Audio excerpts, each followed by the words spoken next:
Last बात इमरान खान से कब हुई? मैंने तो खान साहब को ऑनेस्टली मैसेजेस करके भी बताया था कि this guy will bring bad name to you and to the party. PTI के जितने लोग हैं जो कि आज़ाद हैसियत से इलेक्शंस कॉन्टेस्ट करने जा रहे हैं, क्या ये वाकई में आज़ाद होंगे अगर इलेक्ट होके आ जाते हैं? जो लोग करोड़पति थे वो अरबपति हो गए हैं, जो बिल्कुल लाखपति थे वो करोड़पति हो गए हैं। हमने नोट कर लिया था पहले से। आई डोंट नो खान साहब की क्या मजबूरियाँ, बाज़ औक़ात होती हैं मजबूरियाँ, पता नहीं चलता। यादगार वाकया खान साहब के साथ तो मेरे पास आइडियाज़ बहुत सारे थे कि ये भी करना है, ये भी करना है, और सरप्राइज हम देते। तो इमरान खान के साथ हो रहा है, डोंट यू थिंक सो कि यही पीटीआई की गवर्नमेंट ने किया था, तमाम अपोजिशन को जेल्स में डाल दिया था? ये मैं नौजवानों को इसलिए पैगाम देना चाहता हूँ कि आप सल्लम की ज़िंदगी से आगे कुछ भी नहीं है, याद रखें। देखो, पहले बात तो इमरान खान साहब से इजाज़त लेके गया था। हाँ। तो पता है, मैंने कहा खान साहब मैं फैमिली के साथ इधर आया था, साल में एक आधी बार आता हूँ। तो मुझे कहते हैं नहीं तो तू बड़ा एलीट है, तू साल में एक आध दफ़ा, तुम्हारे अब्बू लंदन में पैदा हुए थे। अकेले में आपसे गाने वगैरह सुनते थे या कोई सिंगिंग या कोई कलाम वगैरह कोई खान साहब फरमाइश करते हो आपसे? जो आपने फ़ौरन जाके लंदन में वो जो गाना गाया था, मेरी जिंद मेरी जान जनरल आसिफ अली, और पीटीआई के वर्कर्स ने आपकी जो तिया पांचा जो बैंड बजा दी थी। तो अब जो थोड़ा ब्रेक मिला है, तो वो जो आपके लाखों करोड़ों मुल्क और मुल्क से बाहर फैंस हैं, तो वो ये सुनना चाह रहे हैं कि दोबारा से कोई सिंगिंग उनको आपकी आवाज़ सुनने को मिलेगी। तेरे रंग रंग तेरे रंग रंग ये रंग रंग मौला रंग रंग तेरे रंग रंग। अस्सलामुअलैकुम everyone, this is me Fiza Riaz and I am Wajahat Khan, और हम एक नए पॉडकास्ट के साथ मौजूद है। हमारे सुपर डुपर गेस्ट हमारे साथ नए पॉडकास्ट में मौजूद हैं और उनका कुछ गा के आप अपनी, अच्छा गा के नहीं, पहले उनके बारे में बताएंगे। बेसुरी सी आवाज़ में कुछ गा दें। बेसुरी सी आवाज़ इतनी नहीं है। अच्छा, मैं बेसुरी समझता था अपनी आवाज़ को, लेकिन जब से मैंने आपकी आवाज़ सुनी तो मुझे अपनी आवाज़ बड़ी सुरीली महसूस हुई है। यही वापस आएगा। बाज़ौक़ शख्सियत के होते हुए जो इस वक्त हमारे साथ मौजूद हैं, तो हमें गाने की बिल्कुल ज़रूरत नहीं हाँ। ले सकते ना। अच्छा, जो शख्सियत हमारे साथ मौजूद है, उम्मीद है आप गैस कर लेंगे। उन्होंने मौसीकी की दुनिया में कदम रखा, तो अपना लोहा मनवाया और उसके बेताज बादशाह रहे। खिदमत के मैदान में आए तो फिजा खिदमत में वेलफेयर के अंदर भी उन्होंने अपना एक बड़ा नाम बनाया, बड़ा बहुत पूरा ट्रस्ट बनाया, सहारा ट्रस्ट। उसके बाद सियासत में आए, आपने तो बता ही दिया अब कौन है, मेरा ख्याल है बता भी थे। सहारा का नाम लिया, सहारा का नाम लें और अबरारुल हक का नाम ना लें, ये कैसे हो सकता है? आज हमारे साथ अबरारुल हक साहब मौजूद हैं। बहुत शुक्रिया अबरार साहब। बहुत शुक्रिया अबरार भाई। मुझे तो सबसे पहले ये नहीं समझ आ रही कि आपको एक किस तारुफ से करवाया जाए, मारूफ सिंगर, एक फिल्मथेरेपिस्ट के किस कौन सा आपको एंगल दें? पॉलिटिशियन भी अब आप हैं या नहीं है, ये भी ज़रा बता दें इस वक्त लम्हा मौजूद में। पॉलिटिकल वर्कर तो हर बंदा होता है और रहता है, लेकिन मुझे सबसे अच्छा तारुफ बहरहाल सोशल वर्कर का लगता है। सोशल वर्कर का इससे ना एक दिल की भी एक सेटिस्फेक्शन होती है, एक बड़ा, इसमें कोई बिल्कुल ये मुझे पाक साफ सा लगता है। इसमें कोई मुनाफिकत कोई नहीं होती, इसमें कोई चालाकी नहीं होती। डायरेक्ट अल्लाह के साथ और इंसान के साथ तो शायद आखिरत समझ के आप इसको उसका फिर अजर भी अल्लाह देता है और सेटिस्फेक्शन की सूरत में तो फ़ौरन मिल जाता है। लेकिन ये कि आखिरत में इंशाल्लाह आपके वालिदैन को और आपको जिसके, मैं तो मेरी ये दुआ है अल्लाह से कि मेरी सारा अजर सहारा से रिलेटेड जो एक्टिविटीज़ हैं या फिलैंथ्रोपी का है वो मेरे अब्बू के पास चला जाए। मुझे लगता है मेरी अम्मी तो इंशाल्लाह बख्शी हुई हैं। मेरी वालदा को ये शौक़ था कि वो रमज़ानुल मुबारक में चली जाएं अल्लाह के पास, ताकि उनका हिसाब किताब ही ना हो। तो वो 15 रमज़ानुल मुबारक को गई थी। तो वालिद साहब भी बड़े ही नेक आदमी थे। सो मैंने अपनी जितनी नेकियां अगर हैं, अल्लाह ताला करे कि बहुत सारी हों, तो अल्लाह वो मेरे वालिद साहब को उसका अजर नहीं, और यकीनन आप उनके लिए सदका जारिया भी हैं। अच्छा, अभी हम स्टिल क्वेश्चन इज वही कि लम्हा मौजूद में आपको एज अ पॉलिटिशियन इंट्रोड्यूस करवाया जाए, क्यों नहीं? Why not? देखिए, जो भी इंसान अपने पॉलिटिकल एक नज़रिया रखता है, आइडियोलॉजी रखता है, वो धीमी आवाज़ में बोले, वो खामोश रहे या ऊंची आवाज़ में बोले, वो आइडियोलॉजी तो उसके साथ रहेगी और वो रहती है। तो इसलिए कोई हर्ज नहीं है। और जब हम वोट डाल देते हैं तो हम एक पॉलिटिकल प्रोसेस का हिस्सा हैं, तो बिल्कुल आप कह सकते हैं। और मेरा ख्याल है होना चाहिए भी, बिल्कुल ज़ाहिर होना चाहिए। अच्छा, आपके हल्के के लोग, चाहे वो आपके यहाँ नारोवाल से हों या वहाँ से हों, एक आपकी एक टाइस बाउंडिंग हो जाती है अपने वर्कर्स के साथ। Workers they want to see you as a contestant. तो अब जो हुआ, आपने जिस तरह कहा दस्तबरदार हुए हैं, तो वर्कर्स की जानिब से आपको वर्कर्स के जज्बात की तर्जुमानी हुई, या आप कहेंगे कि ये आपका जो फ़ैसला है इस वक्त का है, हालात के मुताबिक बेहतरीन फ़ैसला है, क्योंकि हमेशा बहुत वोकल रहे हैं? हालात के मुताबिक एक बेहतरीन फ़ैसला ही है, क्योंकि आप सबसे पहले तो अपनी भाइयों से, अपनी फैमिली से मशवरा करते हैं, फिर आपके करीबी दोस्तों से, फिर जो आपके वर्कर्स होते हैं नीचे तक, उनके साथ आप मशवरा करते हैं, और उससे भी पहले आप देख रहे होते हैं कि हालात किस तरफ जा रहे हैं। मेरे कॉन्टेस्ट करने से मैं क्या इम्पैक्ट क्रिएट कर सकूंगा, अगर किसी पार्टी को मैं सपोर्ट करना चाहता हूँ, उस पार्टी के लिए मैं क्या कर सकूंगा। मेरे कॉन्टेस्ट करने से पार्टी को नुकसान तो नहीं होगा, तो अगर पार्टी को नुकसान होता तो फिर मुझे नहीं करना चाहिए। अगर फ़ायदा ही नहीं होता ना मुझे ना पार्टी को, तो फिर तो बिल्कुल भी नहीं करना चाहिए।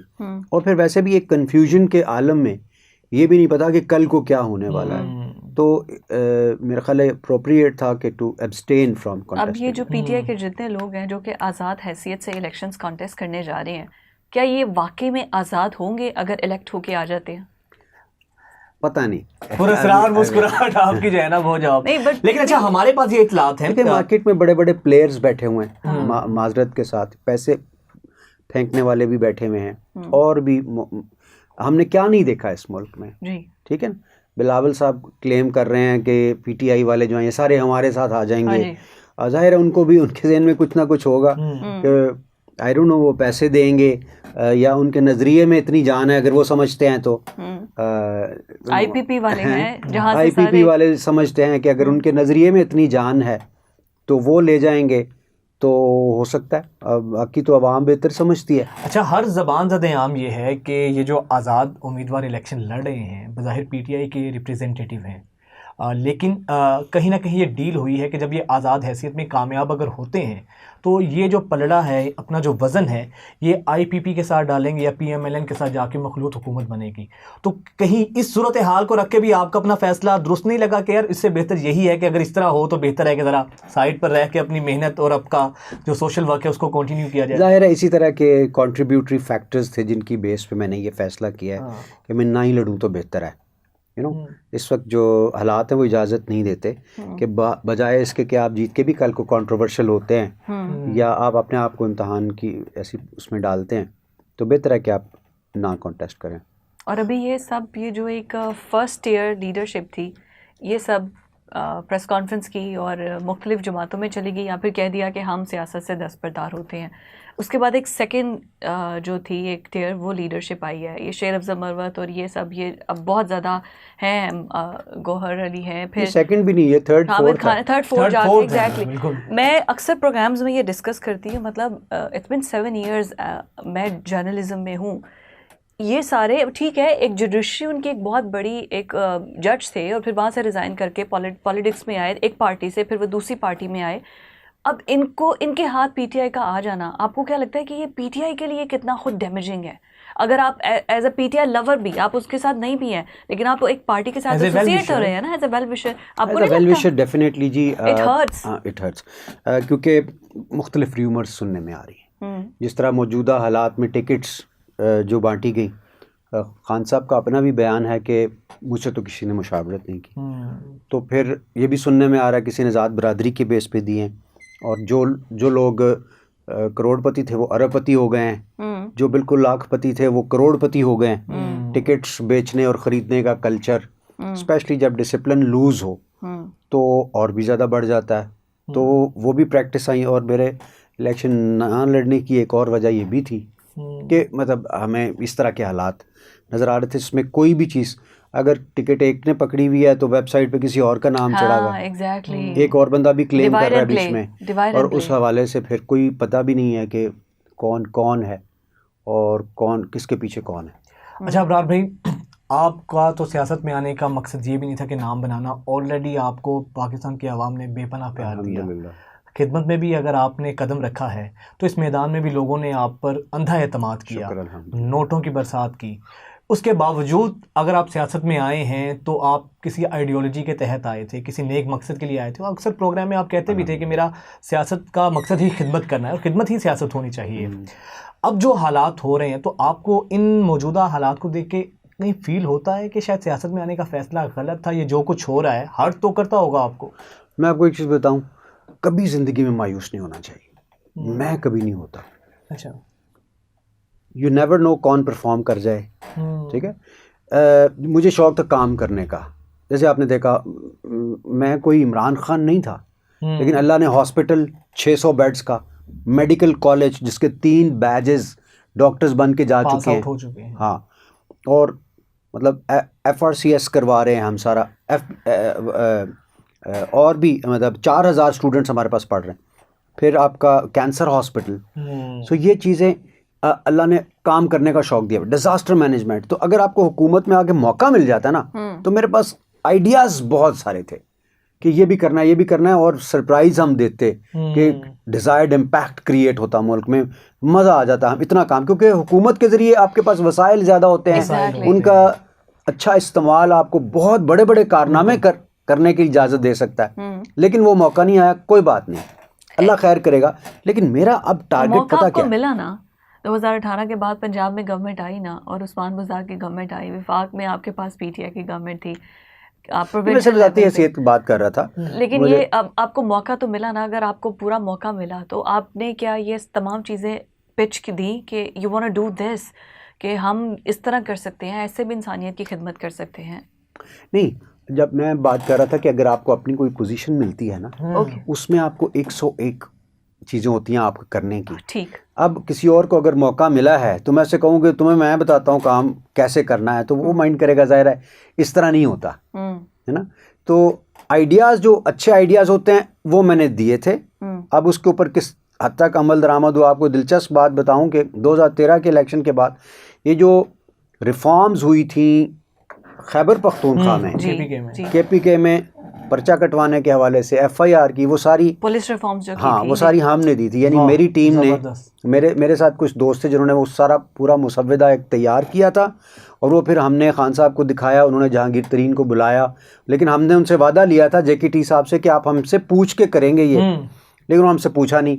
उन्होंने ज़ाहिर उन्होंने कहा कि मैं अपना ज़रा वो ये चीज़, लेकिन उससे हमें फ़र्क नहीं पड़ता मुल्क के लिए, लेकिन वो लेटर्स एंड स्पिरिट में, ट्रू लेटर स्पिरिट में इम्प्लीमेंट नहीं हुआ, इसका हमें दुख है। वो हम मजीद कर जाते अगर हम अच्छे तरीके से, तो वो हम आइडियाज़ देते रहते हैं। आपके नॉलेज में शायद ये भी नहीं होगा, बहुत सारी चीज़ें ऐसी मैंने जो अल्लाह ने मुझसे कराई कि नॉर्वेजन गवर्नमेंट ने, पाकिस्तानी गवर्नमेंट ने नॉर्वेजन गवर्नमेंट के फ्यू मिलियंस डॉलर्स थे जो देने थे, और जब सैलाब आया था पाकिस्तान में तो उसको हमने माफ़ कराने में जाके वहाँ के किंग से बात करके, वहाँ के पार्लियामेंटेरियंस के ज़रिए वो माफ़ करवाए थे।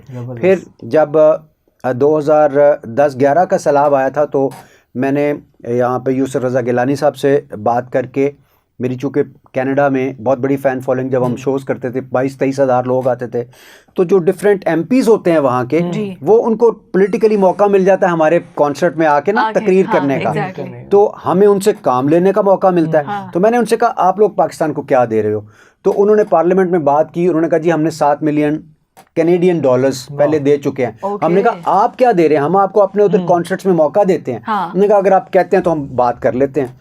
उन्होंने बात की और हमें बताया कि हमें पार्लियामेंट ये कह रही है आप खुद जाके पहले विजिट करें, अगर नीड है तो फिर हम आपको देंगे। तो मैंने कहा वी इनवाइट यू। उसने कहा कि आप हमें वो एरिया दिखाएंगे, मैंने कहा हम आपको दिखाएंगे। इधर मैंने यूसुफ रज़ा गिलानी साहब से बात की, हमने 2 हेलीकॉप्टर्स अरेंज किए, एक उनकी गाड़ी थी बुलेट प्रूफ, वो 2 उनमें से इंडियंस थे, 2 कैनेडियन ओरिजिन के लोग थे।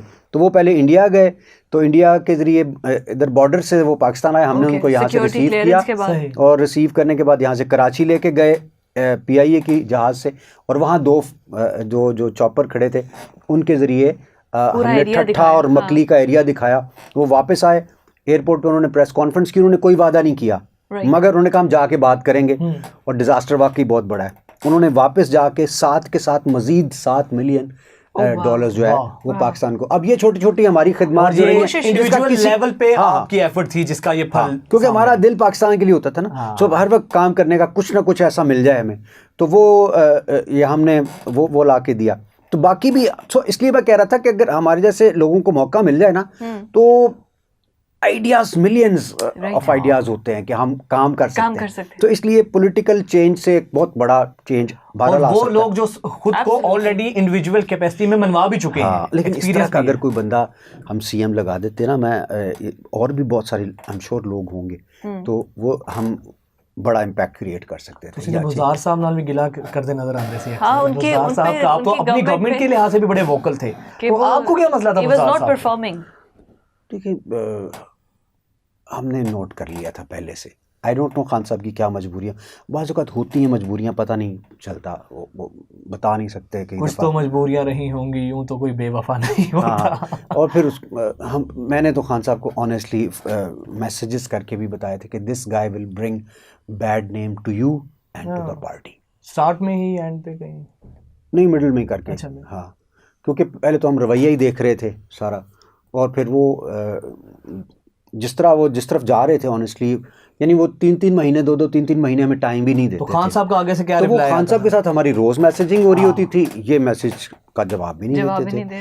तो इनको फ़ोन कर करके, और वो जो कप्तान था उनका ADC, उससे पूछ के टाइम नहीं देते। फिर इससे टाइम लेने के लिए मैं खान साहब को फ़ोन कर, तो वो फिर हम देखते थे कि वो मेरे MPA के कैंडिडेट के साथ, वो काफ़ी अरबोपति था, तो उसके साथ रोज़ मुलाकातें चल रही होती थी, इकट्ठे गवर्नर हाउस में स्विमिंग चल रही है सारा। तो वो चीज़ें जिस तरफ जा रही थी ना, तो हमने बताया था, और एक दफ़ा नहीं बार बताया था कि ये खदशा है, ठीक नहीं हो रहा। बट स्टिल वो ही वाज डिटरमाइंड, और उन्हें वसीम अकरम कहते रहे, बैड डिसीजन। तो खैर एनीवेज, उस्मान, अच्छा, ये तो हमने बहुत सी बातें कर ली। अब राबी ये बताएं कि PTI में ज्वाइनिंग किस तरह हुई? खान साहब ने बाकायदा आपको दावत दी थी या हल्के का, आपके लोगों का, फैमिली का आप पे इसरार था कि PTI ज्वाइन करें?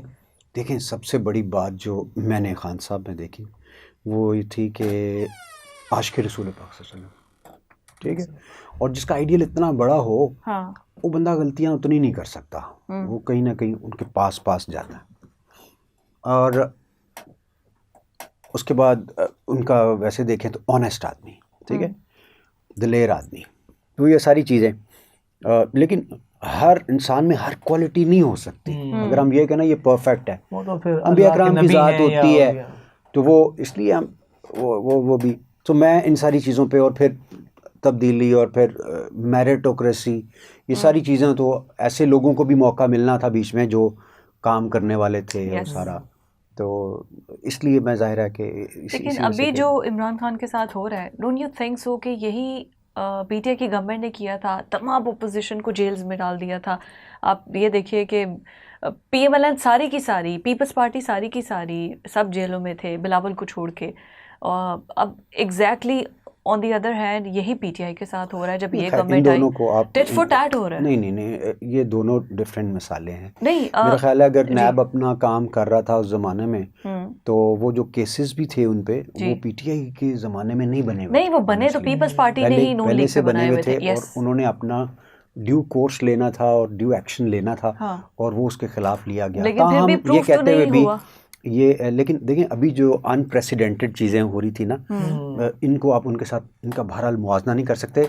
हर हुकूमत में बाज़ औक़ात जो ब्यूरोक्रेसी होती है या इस तरह के इदारे होते हैं, वो खुद से, वो कहते हैं ना, शाह से ज़्यादा शाह के वफादारी शो करने के लिए भी वो कर जाते हैं। किसी ने नहीं भी कहा तो उन्होंने सोचा कि हम इसका क्रेडिट खुद ले लें, उन सब केसेस से सब बरी हो गए हैं। तो वो वही लोग करना नहीं चाहिए। अगर किसी ने किया था तो यकीनन इसके रिपरकशंस होते हैं। गलत फैसले की हमेशा कहते हैं ना, गलतियां बांझ नहीं होती, वो वापस आपको वो देती हैं, जनती हैं। तो शायद वो भी हमारे आगे। अच्छा, ये तो सब कुछ हो गया। ये बताएं, ये जो आपने फौरन जाके लंदन में वो जो गाना गाया था, मेरी जिंद मेरी जान जनरल आसिफ मुनीर, और PTI के वर्कर्स ने आपकी जो तिया पांचा की बैंड बजा दी थी, और अभी तक कुछ लोग आपको लगता है मैंने गाया होगा? नहीं, हमें तो पता है, दैट वाज डब, लेकिन नहीं, ये उन्हीं की बेचारी को ही पता है। ऐसा लग रहा था बिल्कुल आपकी आवाज है, और हर घर में ये डिस्कशन थी। कोई पता नहीं किसी मौलवी ने मुझे बाद में बताया, उसने गाया हुआ था। मेरी जिंद मेरी जान।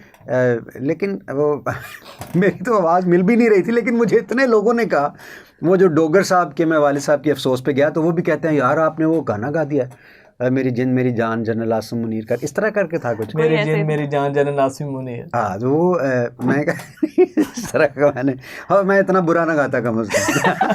अच्छा, मतलब अगर आपको मौका मिले तो आप भी गाएंगे? पता क्या, जनरलों को जरूरत नहीं होती गाना शाना। हाँ। ये फौज के इदारे वालों को जरा जरूरत समझ, ये पॉलिटिकल वर्कर्स को या पॉलिटिकल लीडरशिप का वो होता है मजबूरी। लेकिन हम यही तो समझते नहीं है ना कि हमें अपने इदारों का और उनका एक उनकी सोच फ़र्क होती है। मैं चूँकि फ़ौज भी मैं भी रहा हूँ मेरे घर में, और फिर पॉलिटिशियंस मेरे चाचा, तो दोनों को मैं ना इनको माँ बाप समझता हूँ कि ऐसे ही हैं जैसे इनके आपस में ताल्लुकात अच्छे होना, तो नीचे बच्चे जो ना औलाद वो अच्छे, और सिविल मिलिट्री रिलेशनशिप अच्छा होगा तो आपका मुल्क तरक्की करेगा। सो कोशिश करनी चाहिए कि ये दोनों पिलर जो है ना एक दूसरे को अच्छा, एक दफ़ा दोबारा से फिर तरदीद कर दें, क्योंकि स्टिल लोग समझते हैं कि वो गाना आपने ही गाया था। गा के तरदीद ना हो जाए। मुझे उसकी ट्यून भी नहीं याद।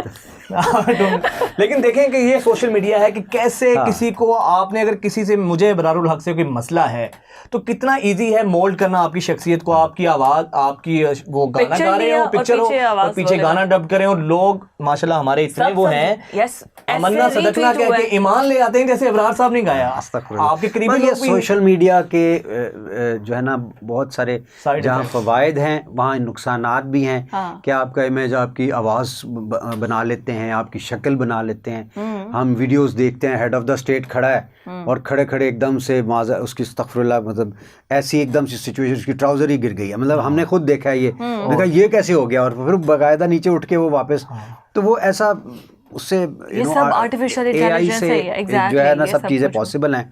तो बहरहाल ये एक गाना तो नहीं गाता, अजीब सा एपिसोड था, और ये गाना एंड ऑफ द स्टोरी ये है, moral of the story is कि ये you are not behind all of this, ये आपकी आवाज़ में नहीं था। बट अगर मैं पूछूं आपसे, पीटीआई या इमरान खान अभी जिस कंडीशन में है इलेक्शन से पहले, अगर कुछ कीन फैक्टर्स कि भाई ये हमसे गलतियां हुई हैं, ये नहीं होनी चाहिए थी, तो शायद मे बी इस कंडीशन में हम ना होते, या हम इन चीज़ों को एक्सेप्ट नहीं कर पाए, जो चीज़ें हमें कही जा रही थी, अगर हम एक्सेप्ट कर लेते तो शायद आज हम किसी और बेहतर कंडीशन में होते।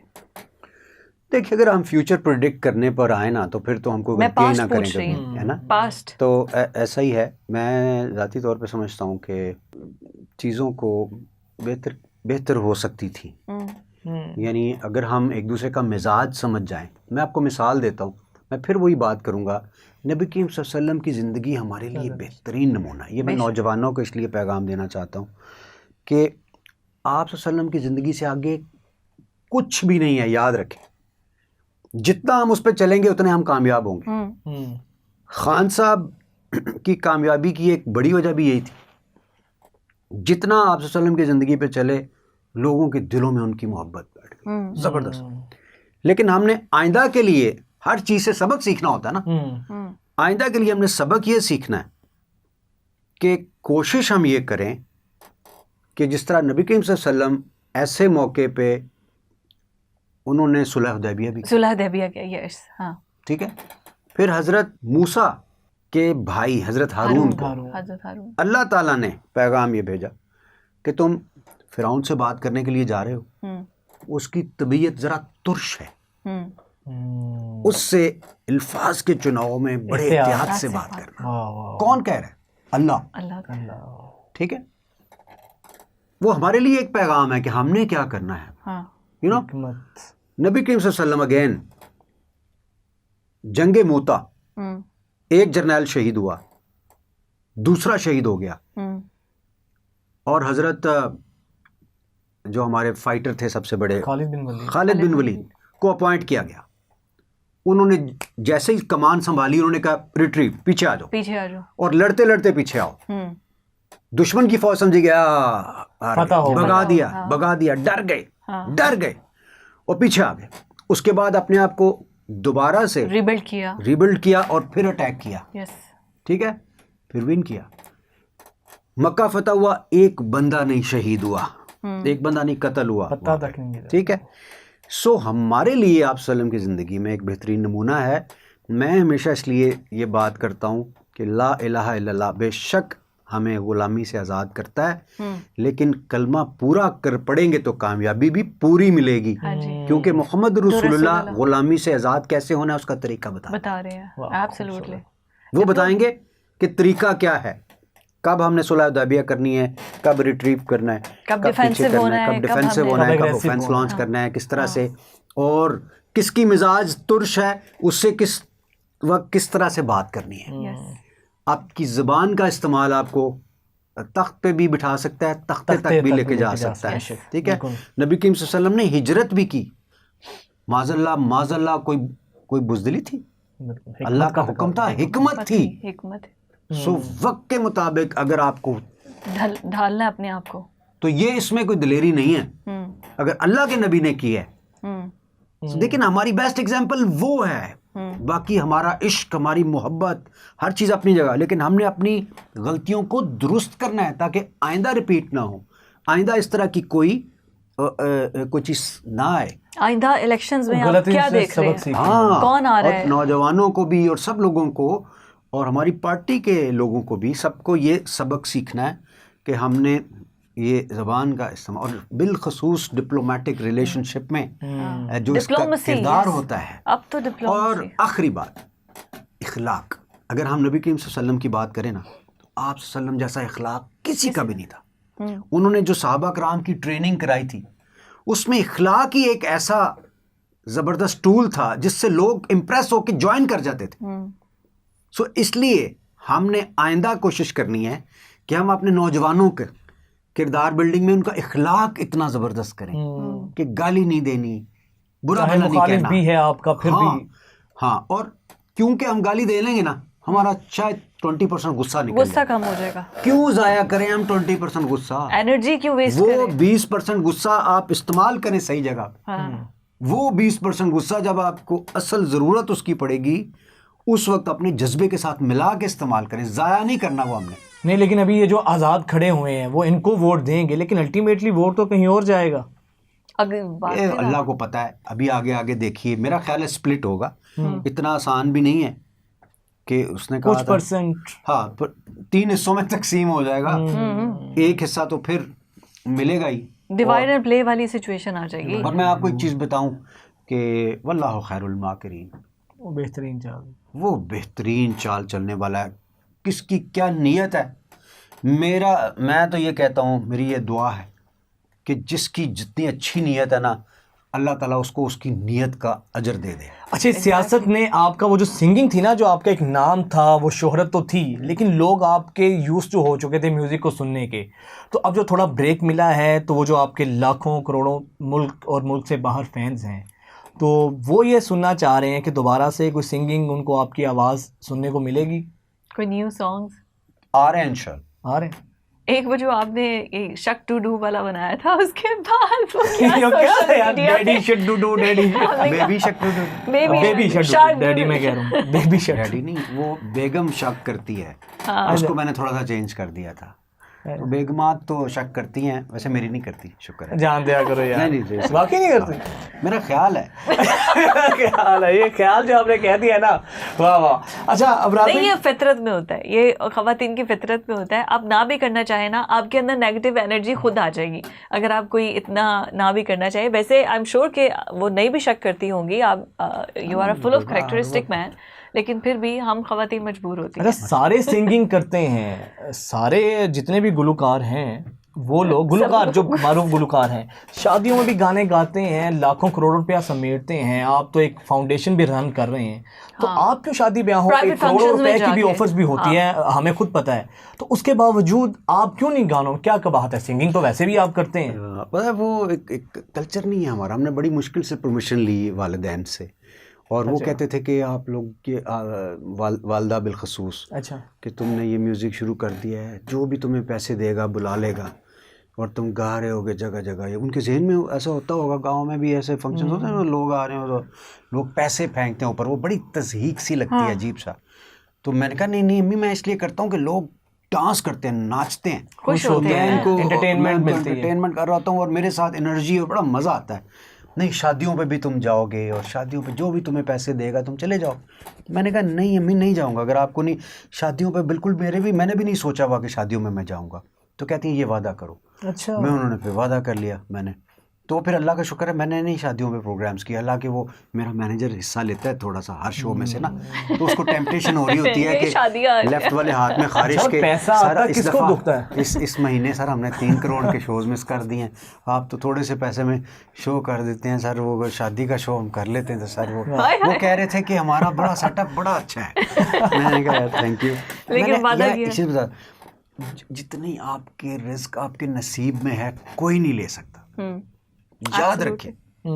मतलब नहीं ले सकता, ये लिखी पड़ी बात है। सिर्फ हम ये समझ जाए ना, हम करप्शन भी छोड़ दें, हम गंदे पैसे को झुटला दें, हम उसको क्या कहते हैं ठुड्डा मार दें। मेरे वाले साहब कस्टम्स डिपार्टमेंट में थे और हम उसके बावजूद जो ज़मीनों से पैसे आते थे थोड़ा बहुत उसी से हम खाते पीते थे और अक्सर घर में पैसे ख़त्म हो जाते। तनख्वाह तो थोड़ी सी होती है सरकारी अफसर की, तो अब्बू के जो छोटे अफसरान थे उनकी बड़ी बड़ी कोठियाँ थी। तो हम उनसे पूछते थे अब्बू आपके इंस्पेक्टर की और डिप्टी सुपरडेंट की इतनी बड़ी सी कोठी है तो हमारा घर छोटा सा क्यों है? तो कहते थे बेटा ये हराम और हलाल का फ़र्क। तो वो ना हमें उस वक्त से ज़हन में, और यही मैं कहता हूँ हमेशा कि बच्चों के ज़हन में खुदारा ये डाल दें कि रिस्क हलाल, छोटा घर भी घर ही होता है। हाँ, हलाल हो अगर। हाँ उसका अपना मज़ा है। और याद रखें कि जब आप करेंगे ना आप पे इम्तहान आएगा कि अब भला करता है या नहीं करता। फिर आप उसमें पास होंगे कि मैंने रिजेक्ट किया, फिर और बड़ा इम्तहान आएगा, फिर उस और बड़ा पैसे आएंगे और हो सकता है अरब रुपया आए, ईमान डोलता भी है कभी। फिर ठोक कर मारते रहें। ये दुनिया है ही बड़ी आर्जी। तो फिर आपको अल्लाह इज्जत भी देगा। आज देखें मेरे वालिदैन को अल्लाह ने कितनी इज्जत दी, उनके नाम पे अस्पताल, मेडिकल कॉलेज, कैंसर हॉस्पिटल। क्यों? वो भले लोग थे, उन्होंने तरबियत करने की इतनी अच्छी कोशिश की हम पे। जितने हमारे अच्छे काम है वो अल्लाह ताला उनको उसका अजर दे। बाकी अगर हमसे कुछ गुनाह हुआ है तो अल्लाह उसका वो उसके जिम्मेदार हम खुद हैं। हाँ। लेकिन अल्लाह ने उनका नाम जिंदा किया ना। अबरारुल हक हॉस्पिटल तो नहीं लिखा हुआ। तो इसलिए ये कसक भी तो होती होगी कि आपका ये फल वो खुद अपनी आंखों से देखते हैं। काश है ना, ये होता होगा कहीं ना कहीं दिल के वालदा जो कई दफ़ा सोचा मैंने कि अम्मी आ जाएं उनको मैं दिखाऊं। अम्मी आप कहती थी म्यूज़िक ना करो ये वो सारा, लेकिन अल्लाह ने आपका नाम कितना बुलंद कर दिया। तो वो ना उन्होंने डेफिनेटली रोने लग जाना था और अपने उसी दुपट्टे से अपनी आंखें साफ़ करनी थी यूँ करके। तो वो तो आजिज़ गुनाहगार अपने आप को कहती थी, हालांकि इतनी नेक थी हर वक्त। किसी ने मेरी बड़ी खूबसूरत तस्वीर बना के ना हाथ से तो भेजी, तो देख रही थी और आंखों में आंसू। में क्या हुआ है? फ़ैन किसी ने भेजी थी, तो अम्मी ने मेरा थोड़ा सा बिल्कुल पार्ट देखा था मेरी शोहरत का। अच्छा, कुछ तो कहती हैं ये मेरी आजिज़ गुनाहगार की औलाद है। अल्लाह ने लोगों के दिल में मेरे बेटे का इतना प्यार डाला हुआ है। तो फिर वो ना आंखें साफ करने लगी, तो मैं तो फ़ौरन चिपक जाता था उनके साथ, रोना शुरू कर देती थी। तो हर वक्त बस यही था कि उनको मैं रमज़ानुल मुबारक में चली जाऊं और मैं किसी से पानी का गिलास भी ना मांगूं। और मैं काम करती करती सारा दिन, उस दिन उन्होंने काम किया 15 रमज़ानुल मुबारक को, और शाम में 2 सेकंड पहले, 2 सेकंड तो नहीं 2-3 मिनट पहले वो वॉशरूम से निकली। मैंने उनको प्यार किया, कहती हैं मुझे नमाज़ पढ़ने दो, छोड़ो मुझे जाने दो। तो कमरे में चली गई। मैंने एक फ़ोन उठाया, उस ज़माने में वो TLP वाले फ़ोन होते थे, PTCL, वो मैंने फ़ोन रखा, मैं गया तो अम्मी सो गई भी थी, बड़ा पीसफुल। मैंने देखा तो वो जा चुकी थी। बस कितने आराम से, कुछ भी कोई तरबियत कुछ जिस तरह इन लोगों की होती ख्वाहिश। तो मैं भी यही दुआ अल्लाह से करता हूँ कि ये जो हमें मोहताज ना अल्लाह करे किसी को भी ना, और जाना तो है आसानी से ले जाए। और अगर शहादत की मौत मिले, हम बचपन से दुआएं कर रहे हैं इस मुल्क के लिए इस्तेमाल हों। कई दफ़ा बुज़दिली का ना लोग हम पे लगाते हैं कि आपने ये नहीं। मैं उनसे कहना चाहता हूँ कि औलाद बहुत बड़ा फितना है। अपनी औलाद के लिए आपको बाज़ वक़्त ऐसे फ़ैसले करने पड़ जाते हैं जो आपके मिजाज के ना हो, तो शायद सिचुएशन और हो। लेकिन ख्वाहिश यही है कि अल्लाह इस जान को पाकिस्तान के लिए इस्तेमाल करे और उसको फिर कबूल भी करे। आमीन। जब आपने प्रेस कॉन्फ्रेंस की और ये साने 9 मई के बाद, और आप उसके फ़ौरन बाद फंड रेजिंग के लिए एक इवेंट के लिए चले गए थे, और वहाँ पर भी लोगों ने बदतमीज़ी की और सोशल मीडिया पर एक तूफ़ान कि आप एक तरफ प्रेस कॉन्फ्रेंस कर रहे हैं, दूसरी तरफ गाने, लेकिन लोगों को पता नहीं था कि फंड रेजिंग थी, आप एक नेक काम के लिए जा रहे थे। इमरान खान साहब से इजाज़त लेके गया था, पता है मैंने ब्लैंकेट अप्रूवल ली थी 4 शोज़ की, वो मुझे जाने नहीं देते थे। मैं एक दफ़ा चला गया लंदन, लाहौर का शो था, लाहौर का शो ही मैं उसे कहूँगा जो हमारा बहुत बड़ा शो था, पावर शो, जलसा। साथ ही फैसल का फ़ोन आ गया, इब्रार भाई आप किधर है? मैंने कहा लंदन। ना करें। मैंने कहा क्यों? यार हमारा परसों जलसा है, ये खान साहब से बात करें। तो साथ ही कहते खान साहब वो तो लंदन बैठा हो। खान साहब कहते हाँ इब्रार तुम किधर हो? मैं कहा खान साहब मैं लंदन आया था, मेरा एक शो था। तू लंदन कैसे चला गया? वो इस शो में ये जो हमारा ये सिर्फ तेरा और मेरा है, उसमें और कोई नहीं है। खैर बाद में उसमें इन्होंने परवेज़ इलाही साहब ने स्पीच की और 3 ही लोग थे। हाँ। मैंने कहा खान साहब मैं फैमिली के साथ इधर आया था, साल में एक आधी बार आता हूँ। तो मुझे कहते हैं नहीं तो तू बड़ा एलीट है, तो साल में एक आध दफ़ा, तुम्हारे अब्बू लंदन में पैदा हुए। हाँ सब मैंने कहा खान साहब मैं अभी आया तो आप, मैंने कहा आप हुक्म करें, आप करना क्या है? फ़ौरन वापस आओ। मैंने कहा ठीक। अच्छा वो अब ज़रा मेरी बेगम बच्चे, बाबा आप किधर? हमने तो कल वंडरलैंड जाना था, उधर जाना था, उधर जाना था। मैंने कहा हमने कल जाना है पाकिस्तान और जलसा। और मैंने फ़ोन किया उधर से, सारी बुक कराओ टिकट, सेम डे, महंगी भी मिलती है। हाँ। सेम हुआ था जब धरना शुरू हुआ था तो मैं कनाडा ले गया। अच्छा। गर्मियों की छुट्टियां थी, बड़े अरसे से प्लान कर इत्तेफाक हो जाता था खुद। हाँ उधर पहुंचे हम, पीछे से फ़ोन आ गया धरना शुरू हो गया, वापस आओ। वो मेरी बेगम ने आज तक मुझे माफ़ नहीं। खैर वो सारा बोरी बिस्तर उठाया। क्या बेगम की नाराज़गी कबूल है खान साहब दी? खान साहब से लास्ट वो मैं बात आपको कर रहा था कि मैंने ना 3 दफ़ा मैंने फिर जब ये वाले शोज़ थे जो आप कह रही हैं कंट्रोवर्शियल हो गया शो, मैंने परमिशन ली। मैंने कहा खान साहब इस तरह है, शो है मेरा, उसमें मुझे भी पैसे मिलने हैं, लेकिन ना उसमें मेन फंड रेजिंग है हमारी, ठीक है? तो ना फंड रेजिंग का शो है सहारा का, और वो नहीं छोड़ा जा सकता। मैंने कहा मैं आपको पहले बता दूं। कहते हैं अच्छा कर लेना। मैंने कहा 2 मेरे और शोज़ हैं, उसमें भी मुझे इधर ज़रूरत होगी आगे इलेक्शंस में। तो कहते हैं इलेक्शन में तू डोर टू डोर जा, तुझे इनकी ज़रूरत नहीं है पैसों की, तू फिक्र ना कर। मैंने कहा लेकिन ये 3 शोज़ की मुझे आप इजाज़त दें। कहते हैं चलो ठीक है ये तुम कर लेना। लेकिन मज़े की बात यह है कि वहाँ पे कोई ऐसा कोई वाक़या नहीं हुआ था, सिर्फ सहाफ़ियों ने, बल्कि आपको मैं दे दूँगा एक क्लिप, उन्हीं सहाफ़ियों से बाद में मैंने पूछा कि ऐसा कोई वाक़या हुआ था। उन्होंने कहा वाक़या तो नहीं हुआ था, लेकिन खबर तो बनानी है, एग्जैजरेट तो किया ना। हाँ, कितनी ज़्यादती है, कितनी ज़्यादती है कि खबर बनाने के चक्कर में किसी की इज्जत चली जाए, किसी का इमेज खराब हो जाए, हमें अपनी खबर कंटेंट से लालच है। अच्छा और लोगों ने, बेवकूफ़ों ने ये समझा कि पता नहीं इब्रार को ना उधर लोग पढ़, अच्छा हालांकि वो जो पीटीआई वाले तो सारे मेरे दोस्त है ना, वो तो पीटीआई वाले लड़ रहे थे सहाफ़ियों के साथ। हारून था हमारा मेन, ठीक है ना। अब हारून उसको गले से पकड़ना चाह रहा था और मैं हारून को रोक रहा था, हारून पीछे हट जा, पीछे हट जा। उन्होंने ये चला के ना, उनका ये इब्रार की लड़ाई हो गई। एग्जैक्टली यही बात हुई है। तो ये खैर चीज़ें। लेकिन आपकी लास्ट बात इमरान खान से कब हुई? उधर ही जब ज़मान कोई यादगार वाकया खान साहब के साथ, कोई यादगार किस्सा ऐसा हो या कोई बात उनकी ऐसी यादगार हुई हो जिसको आप अभी भी सुन के हंसते हो, या खान साहब बड़ा एंजॉय करते हो इस चीज़ को? आपकी जोक शोक चलते रहते थे हमारे। अच्छा हाँ वो फॉरवर्ड मैसेजेस वाले या नहीं जी मैं वो भी चलते थे। अच्छा लेकिन मेरा उनका बड़ा इज्जत का एक वो था।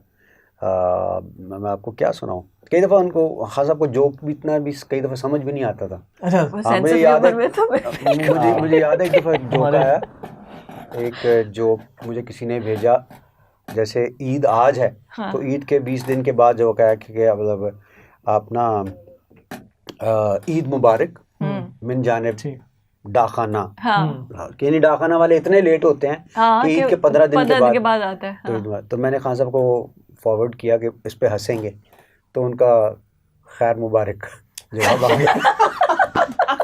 यार ये तो नेक्स्ट लेवल हो गया, यानी कि उनका खैर 20 दिन बाद भेजा। तो बिजी इतना होता है, बाद का उनको नहीं पता चलता होगा, लेकिन he enjoys very good sense of humor। हाँ तो बहुत अच्छा मासूमियत भी तो होती है ना बीच में थोड़ी सी। अच्छा है वैसे बज़ाहिर है सादा, मासूमियत है उनकी तबीयत में। हाँ बिल्कुल बिल्कुल। लेकिन ये क्या आखिरी बात आप दोनों की क्या हुई आप दोनों के दिन, अगर आप याद हो आपको, ज़मान पार्क में आपकी तब तो मुलाकात रमज़ान था ना, रमज़ानुल मुबारक था, हम अफ्तारियाँ कर रहे थे और वहाँ पे तराने शराने चल रहे होते थे और वो सारी चीज़ें चल रही थी। तब भी उनकी गिरफ्तारी का बहुत शौक था। अकेले में आपसे गाने वगैरह सुनते थे या कोई सिंगिंग या कोई कलाम वगैरह कोई खान साहब फरमाइश करते हो आपसे? नहीं नहीं, हमारी ज़्यादा पॉलिटिकल गुफ्तगू ही होती थी। अच्छा हाँ, उसमें और जो भी मेरी सलाह होती थी उसमें मैं वो मोस्ट ऑफ द टाइम वो मेरे से एग्री करते थे। अच्छा, तुम ठीक कह रहे हो। हाँ, वो इस चीज़ को। अच्छा, मैं एक गलती मैंने की है जो मुझे समझता हूँ मैं कि मुझे नहीं करनी चाहिए थी। क्या? वो ये कि मैं बहुत ज़्यादा साथ नहीं रहा। यानी कि खुशामदी नहीं थे। नहीं, खुशामदी की बात नहीं है। यानी मैं बिल्कुल करीब जाके ना जगह बना सकता था एडवाइजर्स में और बेहतर एडवाइस कर सकता था। मैं क्योंकि सहारा हॉस्पिटल और मेडिकल कॉलेज ने मेरा बड़ा वक्त लिया। वो इतनी, हाँ, मुझे क्योंकि हमें मेहनत करनी पड़ती है पैसे इकट्ठे करने के लिए। खान साहब माशाल्लाह एक टेलीथॉन किया, अरब रुपया आ गया, ठीक है।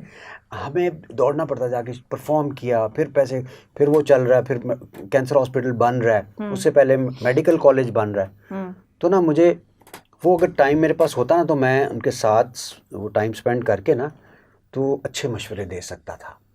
वो मशवरे देखिए, और क्यों जो लीडर के साथ जो कन्फ्रंट कर सकता है ना कि ये आप गलत कर रहे हैं, हाँ जी, वो अच्छा मशवरा देता है। उसी का वेल विशर भी होता है। अगर कोई लीडर को देख के मशवरा दे ना, तो उसका एक खास टेम्परामेंट है, वो तो उसी तरह का मशवरा देगा।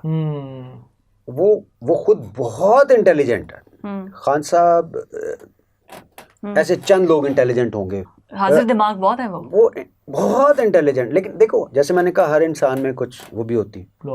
हाँ, वो जैसे बंदों का उनको शायद इतनी आसानी से नहीं पता चलता, इस मामले में मासूम है, बंदा शनास नहीं है। हाँ, जैसे मैं कहूँ कि इस कमरे में 5 लोग हैं, मुझे पता मेरे फलां काम के लिए फलां बंदा मेरे लिए सूटेबल है।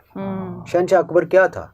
अनपढ़ ही था ना, सिर्फ उसको इतना पता था मेरे 9 रतन कौन से मैंने चुनने हैं, मेरा काम उसका काम करवा लेना, ठीक है ना। वो थोड़ा सा वो चीज़ हमें, लेकिन उसमें मेरी अपनी गलती है।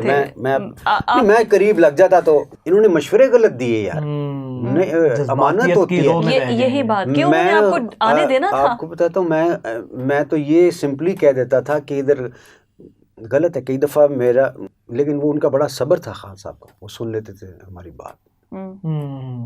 हम कई दफ़ा ऐसी चीज़ें भी उनको कहते, लेकिन हम फिर कन्विंस कर लेते थे, वो भी जाते थे कि अच्छा हाँ, सोच के तुम सही कह रहे हो। मैं और असद उमर, हम दोनों एक पेज पे थे। हमारा कोई हदफ कोई एक शख्स नहीं है, दुश्मनी नहीं, कोई नवाज शरीफ या कोई XY नहीं है। हम करप्शन से पाक करना चाहते हैं इस मुल्क को। जो भी आएगा, अबरार आ जाए, इमरान खान आ जाए, नवाज शरीफ आ जाए, को आ जाए, उसको हमने करप्शन से पाक करने के लिए उसको हटाना है बस, ठीक है। तो बाकी इससे हम लोगों की सिंपैथीज जो उसकी तरफ हुई हैं उनको अपनी तरफ भी ला सकते हैं, और हमारा मौक़िफ़ वही है। तो असद उमर ने और मुझे एक दूसरे नाम देखा, तो असद ने भी फिर मेरी बात की तायीद की, फिर खान साहब ने भी कहा कि नहीं, अबरार सही कह रहे हैं, हमें उस तरफ जाने के एक मैसेज। लेकिन वो एक नेचुरल इंस्टिंक्ट भी होती है हर लीडर में। अगर विजन की बात करूं, लाइटर बातें भी दो लीडर्स के विजन की, जब मरियम नवाज जेल में थी तो उन्होंने भी जेल ठीक है जैसे भी गुजारी।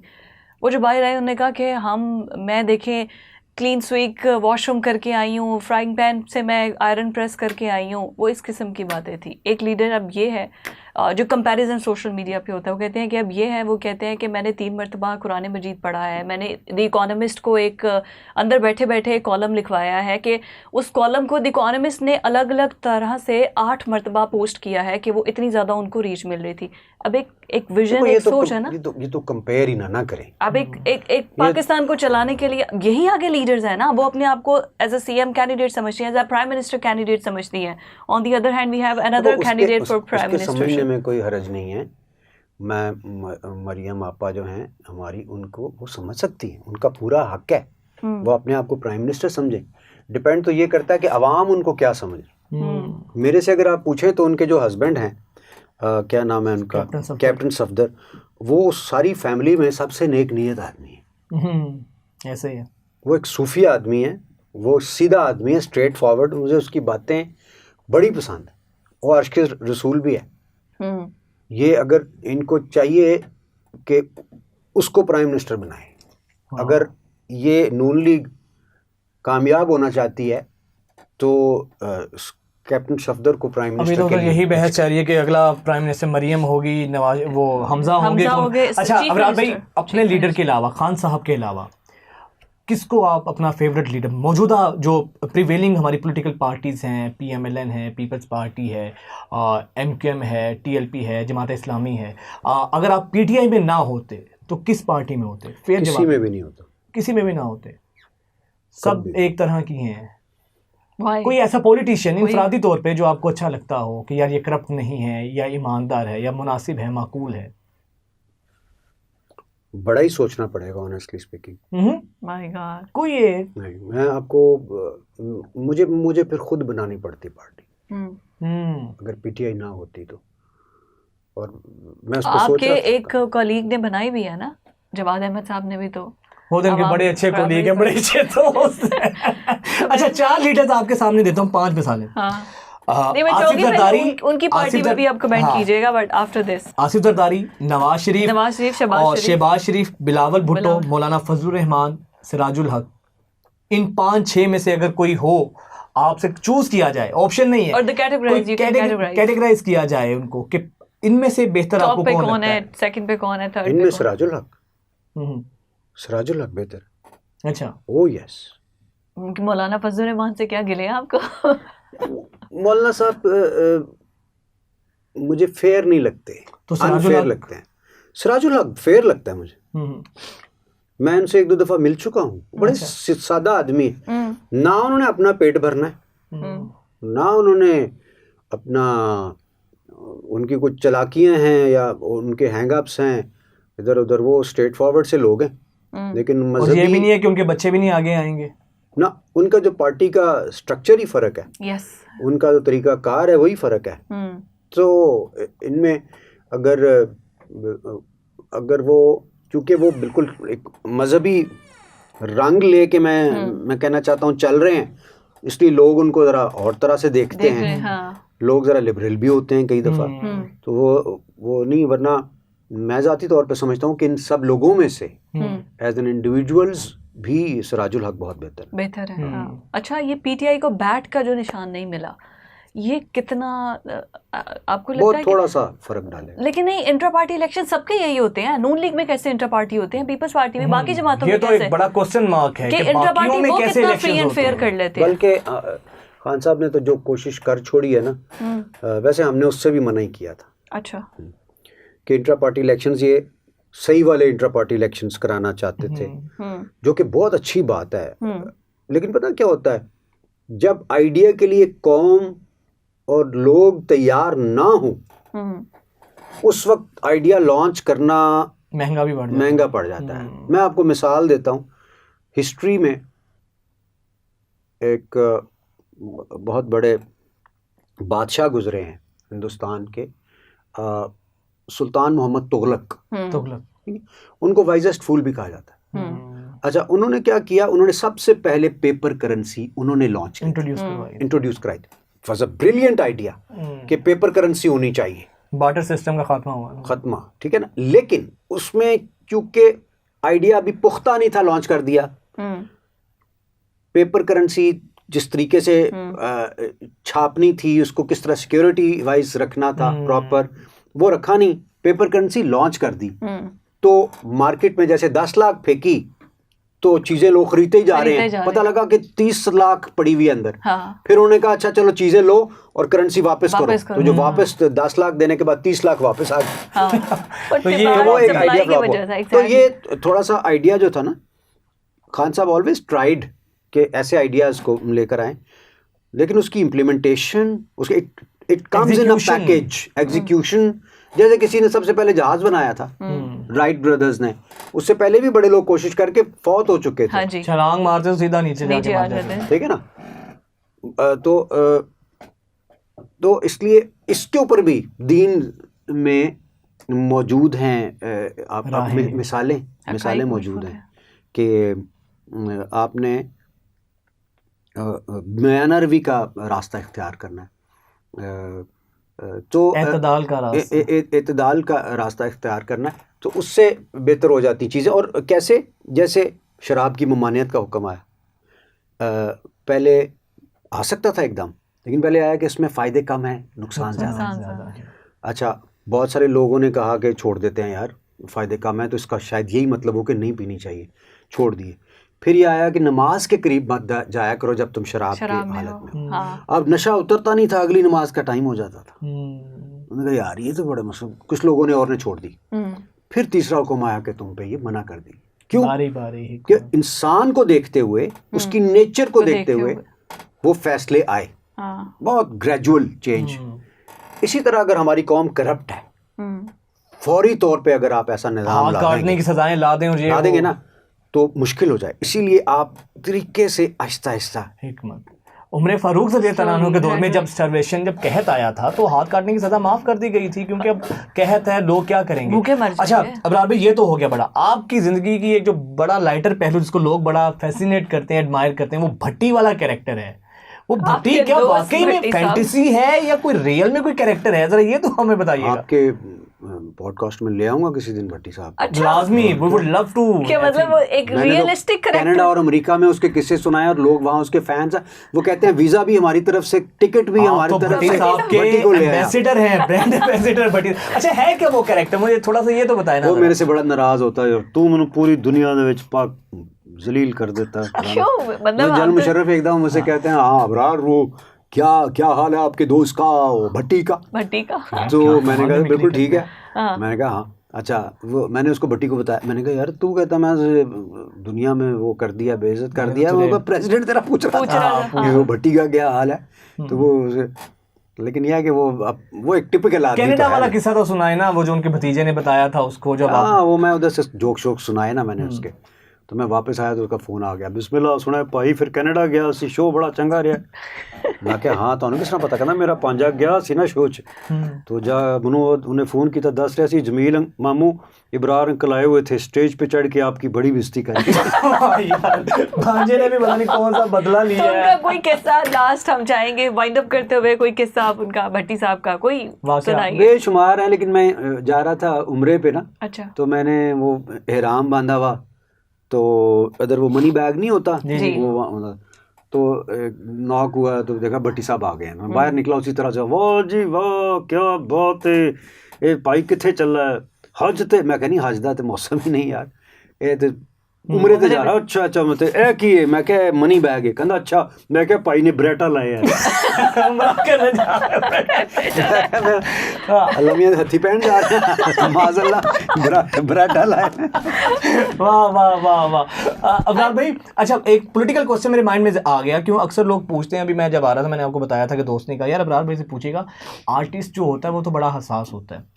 तो एहसन इकबाल साहब को जब गोली लगी थी तो तब अबरार साहब ने मजम्मत नहीं की थी। मैंने कहा मुझे तो नहीं पता, लेकिन मैं पूछूंगा वाकई इज इट ट्रू कि उनको गोली ये न्यूज़ बनकर आई भी थी कि अबरार की तरफ से कंडेम नहीं किया गया, दोनों नारोवाल की तरफ से थे। नहीं मैं ना सिर्फ के मजम्मत की थी बल्कि मैं उनका पता लेने के लिए भी गया था हॉस्पिटल। अच्छा चलो ये भी क्लैरिफाई करना बहुत ज़रूरी था। हाँ देखिए सियासत अपनी जगह है, लेकिन इंसान का जो है एक कैरेक्टर होता है। मैं आप यकीन करें, मुझे याद है जब मैं कैंपेन कर रहा था ना तो मेरे जहन में आया कि यार ये जो हॉस्पिटल बनाया ना मैंने अपने वालिदैन की जन्नत के लिए बनाया है, तो ये तो सियासत के लिए यूज़ होने लग गया है। क्योंकि हमारे साथ जो लोग होते थे ना वो कहते थे आप देखें इब्रारुल हक साहब ने इधर इतना बड़ा अस्पताल बना दिया है, एहसन इकबाल ने क्या किया है, फलाना। उस वक्त इससे बड़ा काम किसी ने किया नहीं था, आपस की बात है। तो ना मेरा दिल ख़राब सा हुआ। मैंने कहा मैंने स्पीच की, मैंने कहा बात सुनो, अगर किसी ने अस्पताल की वजह से वोट देना ना कि हमने अस्पताल बना लिया है इसलिए आप वोट दें, मैंने कहा आप नज़रिए को वोट दें, अस्पताल को मैं इतना सस्ता नहीं बेचूंगा। वाह खूबसूरत, बिल्कुल खूबसूरत। मैंने कहा ये मैंने अपने वालिदैन की जन्नत के लिए बनाया। क्या बात। मैं जब यहाँ आता हूँ तो मुझे लगता है ये दरगाह है, मेरी अम्मी अब्बू का नाम लिखा था, मेरी आंखों में आंसू आते हैं। मैं एक दफ़ा अलहम्द शरीफ और 2 दफ़ा कुल हुवल्लाहु अहद पढ़ के अंदर दाखिल होता हूँ। तो मैंने कहा आप दुआ कर दिया करें, और मैंने कहा किसी ने अस्पताल की वजह से देना ना वोट तो वो बेशक ना। अच्छा फिर मेरी इस बात को एहसन साहब ने कोट भी किया मुख्तलिफ जगहों पे जाके कि देखें अबरारुल हक ने ये कह दिया है कि अस्पताल की वजह से वोट देना तो बेशक ना देना। उन्होंने दूसरे एंगल तो यूज़ किया, करो जो दूसरे एंगल यूज़। मुझे सियासी मुखालफिन और भी नामों से याद करते थे, बुरे बुरे नामों से, लेकिन मैं हमेशा यही कहता था कि ना इखलाक, जैसे मैंने पहले जिक्र किया ना, ऐसी रिवायत डालें पॉलिटिक्स में अच्छे इखलाक की, कि Moral अगला values। बंदा ही इख्तिलाफ के शर्मिंदा हो जाए। बावजूद इज्जत एक दूसरे की करें। हाँ, मैं पता क्या करता था, मैं कहता था अल्लाह मियाँ उनको सेहत वाली लंबी जिंदगी अता फरमाए, ये कह के उनके लिए हाँ। फिर मैं अगली बात करता था। बिल्कुल तो ठीक लोग फिर इतना मुतासिर होते थे कि यार वो तो गालियां देता है, इसको कई दफ़ा देखा है, तो ये वाली बात कर रहा है, तो तामीरी कोई बात तनकीद नहीं। ज़रूर होनी चाहिए। हाँ। अच्छा, लास्टली 2024 के इंतखाबात होंगे 8 फरवरी को, बट यू थिंक कि कौन आ रहा है अभी पूरा पॉलिटिकल सिनेरियो देखते हुए, who is going to be the prime minister and CM? This is highly unpredictable. मैं ये कहूँगा कि टोटल डार्कनेस है अभी, मेरी समझ से बिल्कुल। लेकिन हमारे मीडिया के अंदर तो मंजरनामे मुकम्मल वाजे है और पता think लग रहा है it's written CM on वो the wall। होगा और PM वो होगा। नहीं, अच्छा। मुझे कुछ मैं नहीं, देखो कई दफ़ा ऐसा भी होता है शायद कि आप मेरे से पूछ रहे हैं, शायद मैंने ये सोचा ही ना हो कि ये प्राइम मिनिस्टर और ये वो, मैं वो सोच ही ना सकता हूँ। हाँ। ये भी तो होता है ना, कई दफ़ा हम कहते हैं ना, मतलब 40 रन पड़े हुए हैं और 1 ओवर रह गया हाँ। तो पाकिस्तान खेल रहा है, वो कहता है यार 2 नो बॉल होनी ने, तो बाकी ने हर बॉल ते छिक्का मारना है, 6 छिक्का 36, एक नो बॉल ते पाकिस्तान ने जीत जाना। और सर जब के होप छोड़ने वाले लोग। और अगर अभी जब से बुज़दार साहब CM बने हैं ना, तो मेरा बिलीव है कुछ भी anything can be happen in Pakistan. अच्छा, मकबूलियत वाले कोई कुछ भी कर सकते हैं। जिनकी अबरार भाई, मकबूलियत है। आपकी आवाज़, आपकी ये हो नहीं सकता कि आपकी आवाज़ में कुछ सुने ना। पहले ये बताएं कि आपने बहुत से कलाम भी पढ़े हैं, बहुत से गाने भी गाए हैं, आपके हार्ट, आपके दिल के करीब सबसे ज़्यादा जो कलाम हो या कोई गाना ऐसा हो जो आप समझते हैं यार ये मेरा जो है ना सबसे मास्टरपीस था? अब मुझे रंग रंग अच्छा लगता है। तेरे रंग तेरे रंग रंग सैया बिना घर सूना, और वो नहीं बिल्लो किने किने जाना बिल्लो दिखा वो नहीं वो अच्छा, वो बड़ा इमोशनल सा है। ये कंपोज भी आपने खुद किया था, तेरे रंग रंग? तो क्यों ना आज आपकी मौजूदगी का फ़ायदा उठाएं, इतना ज़बरदस्त कलाम है, लोग भी सुनना चाहेंगे, आपकी सियासी गुफ्तगू भी सुन ली है, आपकी जो तफरीह के साथ बातें भी सुनी है, तो ये कलाम थोड़ा सा ज़रा होना चाहिए।